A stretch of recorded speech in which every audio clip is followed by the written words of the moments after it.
Healing ചെയ്യുമ്പോൾ തന്നെ അത് മാറുന്നത്, അടുത്ത ഡയമെൻഷനിലേക്ക് പോകുമെന്ന് പറഞ്ഞിട്ട് അതെങ്ങനെയാണ് മാറുന്നത്? ഇപ്പം മനസ്സിനകത്ത് ഒരുപാട് ഭയങ്ങളുള്ള ഇൻസെക്യൂർ ആയിട്ടുള്ളൊരു വ്യക്തിക്ക് ചുറ്റിനുമുള്ള ലോകം എപ്പോഴും ഭയപ്പെടുത്തുന്നതായിരിക്കും. എന്നാൽ ഉള്ളിൽ ആത്മവിശ്വാസമുള്ളൊരു വ്യക്തിക്ക് ചുറ്റിനും എപ്പോഴും നല്ല അവസരങ്ങളെ കാണാൻ പറ്റും, വിജയത്തിനെ കാണാൻ പറ്റും. അത് തമ്മിലുള്ള ഡിഫറൻസ് എന്താണെന്ന് വെച്ചാൽ, ഞാനെന്ന് പറയുന്നത് എൻ്റെ ശരീരമോ എൻ്റെ മനസ്സോ, അതായത് പറയാം പഞ്ചകോശങ്ങളല്ല, സപ്തധാതുക്കളല്ല, ഞാനെന്ന് പറയുന്നത് ഒന്നുമല്ല, ശിവോഹം പ്യുവർ ബ്ലെസ്, അതായത് അൾട്ടിമേറ്റ് കോൺഷ്യസ്നസ്. ഞാനെന്ന് പറയുന്നത് എൻ്റെ ബോധമാണ് എന്ന് പറയും. അറിവിലൂടെ, സത്സംഗങ്ങളിലൂടെ, അതിട്ട് മാത്രമേ നമുക്ക് നമ്മളിലേക്ക് അത് ആർജിച്ചെടുക്കാൻ പറ്റത്തുള്ളൂ. അതേപോലെ തന്നെ ഈ ബോധതലങ്ങൾ എങ്ങനെയാണ് നമ്മളെ ഹീലിംഗ് ചെയ്യുമ്പോൾ തന്നെ അത് മാറുന്നത്, അടുത്ത ഡയമെൻഷനിലേക്ക് പോകുമെന്ന് പറഞ്ഞിട്ട് അതെങ്ങനെയാണ് മാറുന്നത്? അതായത് കോൺഷ്യസ്നസ് അഥവാ ബോധം എന്ന് പറയുന്നത് അത് എന്താണെന്ന് വെച്ചാൽ, ഇപ്പം ഒരു മനുഷ്യൻ, ഇപ്പം രാഹുലും ഞാനും തമ്മിൽ സംസാരിക്കുകയാണ്. ഞാൻ രാഹുലിനോടൊരു കാര്യം പറയുമ്പം രാഹുലിനത് കേൾക്കാനും അത് മനസ്സിലാക്കാനും ഉൾക്കൊള്ളാനും ഞാൻ പറയുന്ന കാര്യത്തിന് അതിനൊരു കഴിവുണ്ടെങ്കിൽ മാത്രമേ നമ്മൾ തമ്മിൽ സംസാരിക്കുന്നതാണെങ്കിലും എന്ത് കാര്യവും ചേർന്ന് പോവുള്ളൂ അല്ലേ? ഇതുപോലെ തന്നെയാണ് ബന്ധങ്ങളും എല്ലാം. നമ്മുടെ എല്ലാ മനുഷ്യർക്കും അവരവരുടേതായിട്ടുള്ള ഒരു ബോധത്തിൻ്റെ തലമുണ്ട്. അതായത് അത് അവരുടെ ആ ഉള്ളിലുള്ള വിശ്വാസത്തിനെയും, പറഞ്ഞില്ലേ, ആ വളർന്നു വന്ന സാഹചര്യത്തിൽ നിന്നും അവർ കണ്ട അവരുടെ കാഴ്ചപ്പാട്, അവരുടെ ചിന്തകൾ, അതിനെയൊക്കെ അടിസ്ഥാനമാക്കിയിട്ടാണ്. ഇപ്പം നമ്മൾ ഓരോരുത്തരും നിൽക്കുന്ന ബോധത്തിൻ്റെ തലത്തിൽ നിന്നുകൊണ്ട് മാത്രമേ നമുക്കൊരു കാര്യത്തിനെ കാണാൻ പറ്റുള്ളൂ. അത് ബേസ്ഡ് ഓൺ അവർ ഇമോഷൻസ് ആണ്.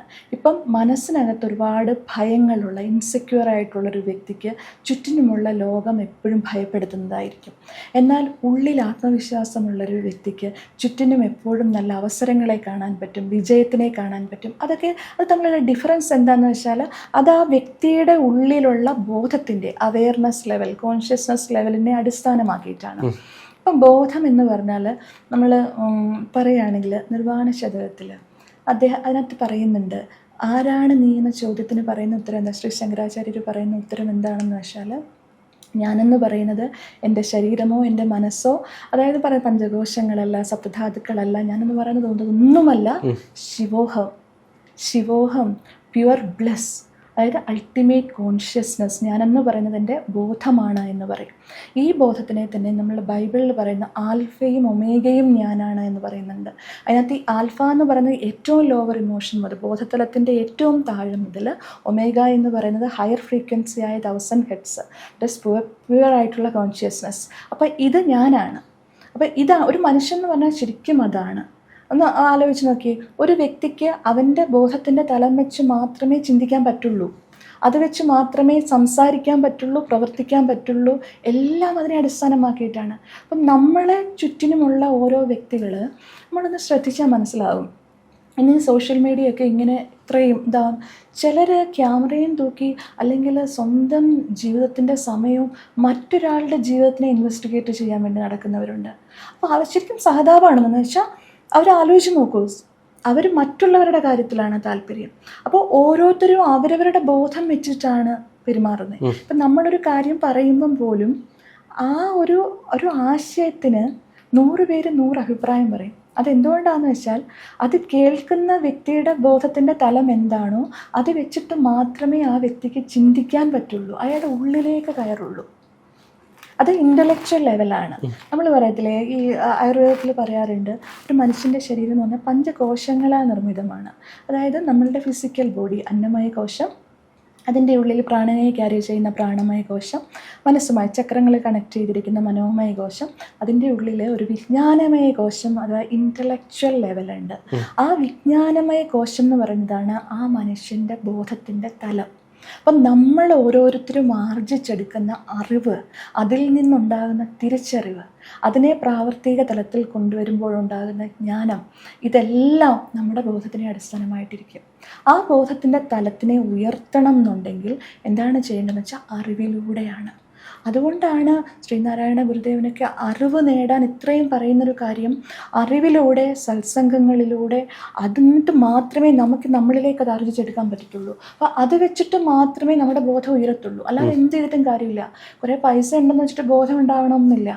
നമുക്ക് എന്താ ഭയങ്കര ജോലി ഇപ്പം കണ്ടിട്ടില്ലേ, ഉയർന്ന പൊസിഷനിൽ ഇരിക്കുന്ന മനുഷ്യരൊക്കെ അവരുടെ വിചാരം എന്ന് പറയുന്നത്, നമ്മളിപ്പോൾ ഏതെങ്കിലും ഒരു കാര്യത്തിന് ചെല്ലട്ടെ, ഇപ്പം ഗവൺമെൻറ് ഒഫീഷ്യൽസാണ്, നമ്മൾ അവരെ റെസ്പെക്റ്റ് ചെയ്യുന്നത് ശരിക്കും എന്തുകൊണ്ടാണ്? അവരുടെ പൊസിഷനെയാണ് റെസ്പെക്റ്റ് ചെയ്യുന്നത്. ആ വ്യക്തി ആ പൊസിഷനിൽ നിന്ന് ഇറങ്ങിക്കഴിഞ്ഞാൽ ഒന്നുമല്ല, പക്ഷേ അവരുടെ ബോധം എന്താ? ഞാനാണല്ല. അങ്ങനെ ചിന്തിക്കുന്നതുകൊണ്ട് എത്ര അവഗണനയോടുകൂടി വരുന്നവരോട് പെരുമാറുന്ന പലരെയും നമ്മൾ കണ്ടിട്ടില്ലേ? അതെന്തുകൊണ്ടാണെന്ന് വെച്ചാൽ ആ വ്യക്തിയുടെ ബോധമാണത്. അപ്പം നമ്മളൊരാളോട് സംസാരിക്കുമ്പോൾ നമ്മളെ മനസ്സിലാക്കാനും ഉൾക്കൊള്ളാനും ഒക്കെ പറ്റണം എന്നുണ്ടെങ്കിൽ ആ ബോധത്തിൻ്റെ തലത്തിലായിരിക്കണം. അപ്പം നമുക്ക് ആരെയും കുറ്റം പറയാൻ പറ്റില്ല. ഒരാൾ നമ്മളെ ദ്രോഹിക്കുകയാണ്, മാനസിക ആരോഗ്യമുള്ളൊരു വ്യക്തിയും വേറൊരാളെ ഇങ്ങനെ ദ്രോഹിച്ചുകൊണ്ടിരിക്കുമോ? അപ്പോൾ അത്രയും പ്രശ്നം ഉണ്ടാക്കുന്നതെന്നുണ്ടെങ്കിൽ അതിൻ്റെ അർത്ഥം എന്താ? ആ മനുഷ്യന് ഇത് തെറ്റാണെന്ന് മനസ്സിലാക്കാൻ പോലുമുള്ള ബോധമില്ല.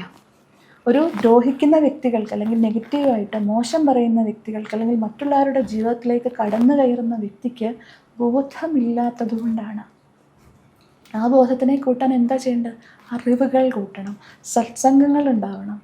അതിനാണ് പറയുന്നത് നല്ല ആൾക്കാരുമായിട്ട് ഇടപെടണമെന്ന്. അതെന്തുകൊണ്ടാണെന്ന് വെച്ചാൽ നല്ല ആൾക്കാരുമായിട്ട് ഇടപെടുമ്പോഴേ നമ്മുടെ അറ്റ്മോസ്ഫിയർ ചേഞ്ച് ചെയ്യുമ്പോൾ, നമ്മളിപ്പം പല സിനിമകളിലും കണ്ടിട്ടില്ലേ, സൗഹൃദങ്ങൾ തെറ്റായിട്ടുള്ളത് വരുമ്പോൾ അവർ ആ വഴിക്ക് പോകും.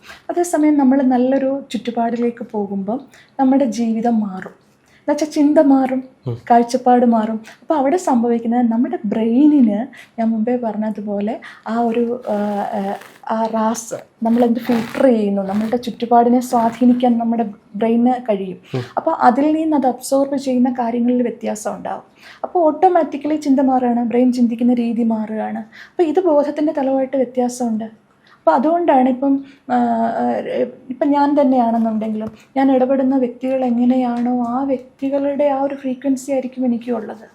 അപ്പോൾ സാഹചര്യം മാറിയാൽ മാറും. അപ്പോൾ ഇങ്ങനെ നല്ല അറിവുകളിലൂടെയും സത്സംഗങ്ങളിലൂടെയും ഇതുപോലെയുള്ള സെൽഫായിട്ട് ഇൻവെസ്റ്റ് ചെയ്യണം. അത് വളരെ പ്രധാനമായിട്ടുള്ളൊരു കാര്യമാണ്. ഇപ്പം പലരും പറയാറുണ്ട്, ഇപ്പം മാനസികാരോഗ്യ പ്രശ്നം ഒത്തിരി ഉണ്ടെന്ന് വെച്ചോ, ജീവിതം കൈവിട്ട് പോകുന്ന അവസ്ഥയിലാണ്. എന്നാൽ ഒരു ഡോക്ടറെ കണ്ടിട്ടോ അല്ലെങ്കിൽ ഒരു സൈക്കോളജിസ്റ്റിനെ കണ്ടിട്ട് അവരുടെ ഫീസ് കൊടുക്കും. പക്ഷേ ഇത്രയും ഫീസാണ് അവർക്ക്. എന്നുവെച്ചാൽ ചിലപ്പോൾ വലിയ ഫീസൊന്നും കാണില്ല, അതുപോലും സ്പെൻഡ് നമ്മൾ എത്രയോ പൈസ എന്തെല്ലാം കാര്യങ്ങൾക്ക് ചിലവാക്കുന്നുണ്ട് അല്ലേ, എന്തെല്ലാം കാര്യങ്ങൾക്ക്. പക്ഷെ നമുക്ക് വേണ്ടി, നമ്മുടെ ജീവിതത്തിൻ്റെ തലം മാറാൻ വേണ്ടിയിട്ട് നമ്മുടെ എനർജിയും നമ്മുടെ ടൈമും നമ്മൾ ഉണ്ടാക്കുന്ന മണിയും ചിലപ്പോൾ സ്പെൻഡ് ചെയ്താൽ എന്താ പ്രശ്നം? ഇപ്പം ഞാനൊക്കെ പഠിക്കാൻ വേണ്ടിയിട്ട് ലക്ഷക്കണക്കിന് രൂപ ചിലവാക്കിയിട്ടുണ്ട്. പക്ഷെ അതിൽ ഒരു പണം പോലും, അല്ലെങ്കിൽ അവർ വാങ്ങിച്ച ഫീസ് കൂടിയെന്നോ അല്ലെങ്കിൽ അവരങ്ങനെ ചെയ്ത് ഞാൻ പറയില്ല. ബിക്കോസ് അത് ഞാൻ കൊടുത്തില്ലായിരുന്നു എങ്കിൽ എൻ്റെ ജീവിതത്തിൻ്റെ തലം എവിടെ കിടക്കുമായിരുന്നു എന്ന് എനിക്കറിയാം. ആ അറിവിലൂടെ എൻ്റെ ജീവിതം എത്രത്തോളം മാറി. ജീവിതത്തിനാണ് മൂല്യം.